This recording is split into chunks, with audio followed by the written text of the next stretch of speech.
This is TWiT. I have some hope. In Massachusetts, they're planning to ban the collection of cell phone location data. This is something that, frankly, the Congress should be doing. But there, as Carl Bodie writes in Techdirt, the U.S. has long been too corrupt to pass even a basic privacy law for the Internet. Most regulatory actions at agencies like the FCC are theatrical at best. Carl is another angry man.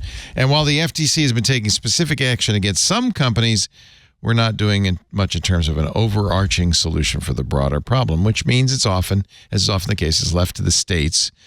So Massachusetts, which is preparing to be the first state in the nation to ban the collection and monetization of users' cell phone location data. It's not a law yet. It's called the Location Shield Act.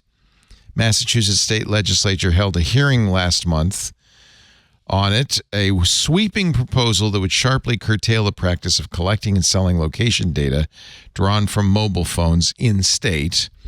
It would also institute a warrant requirement for law enforcement access to location data. Did you know, by the way, they don't need a warrant?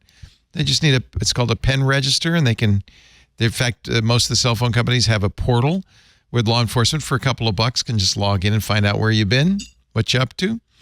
The bill would also ban data brokers from providing location information about state residents without court authorization. You know, law enforcement does not like a bill like this. They like to be able to do this. It's much easier for Congress to say, TikTok, China, bad, get rid of them, than to actually pass an effective privacy bill. According to Carl and Techdirt, it seems likely that this will pass.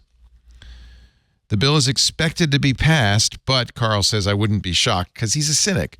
I wouldn't be shocked if it's dramatically weakened or modified before that happens. Law enforcement and industry definitely doesn't want Massachusetts to disrupt a very broken and very profitable status quo several decades in the making, writes Carl Bodie. But you all would be in favor of such a law, right?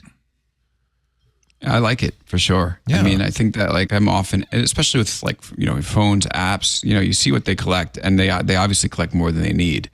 And so, yeah, there should be some protections in terms of why isn't this, something universal where they cannot collect this stuff?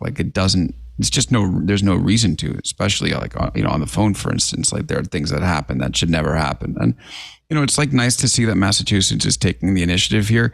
I don't know if it will actually spread. I mean, it would be nice if it spread, but I think that here's a theory that when Snowden came out with his revelations, because these all have they're all downstream of that, people were initially like, oh my God, what's happening? And then, they were kind of all right, whatever. And the second that happened, it was almost as if it was difficult for any of this privacy stuff to gain momentum, because it's the biggest bombshells had already been revealed and the response was muted. So, we'll see, little things like this, and that's good.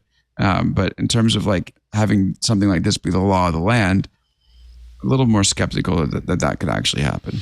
Meanwhile, for me, go ahead.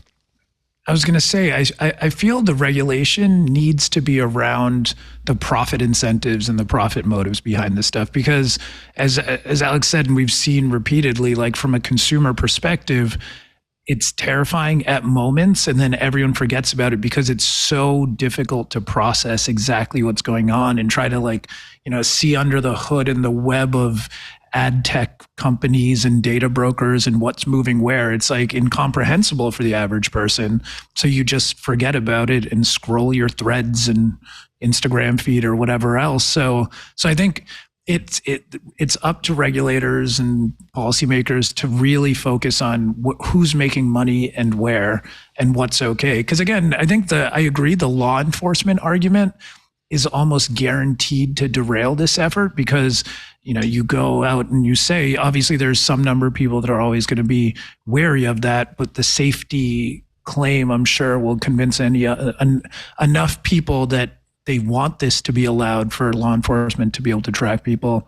So I think it's just it has to live at the layer of who's making money off of you. in your location at any point, which is still definitely a lot of people. Yeah, law enforcement is always going to say, but we do so much of a better job when we know where everybody is, what they're up to, what they've been doing. So don't get in our way. But at least in this country, we've had a long-standing belief that perfect law enforcement is not necessary if it impinges on the freedom and liberty of the people, if it's anti-constitutional. Oh, hey, that's a really nice iPhone you have there. You totally picked the right color. Hey, since you do use an iPhone and maybe use an iPad or an Apple Watch or an Apple TV, well, you should check out iOS Today. It's a show that I, Micah Sargent, and my co-host Rosemary Orchard host every Tuesday right here on the TWiT network. It covers all things iOS, tvOS, HomePodOS, watchOS, iPadOS. It's all the OSs that Apple has on offer, and we love to give you tips and tricks about making the most of those devices, checking out great apps and services, and answering your tech questions. I hope you check it out.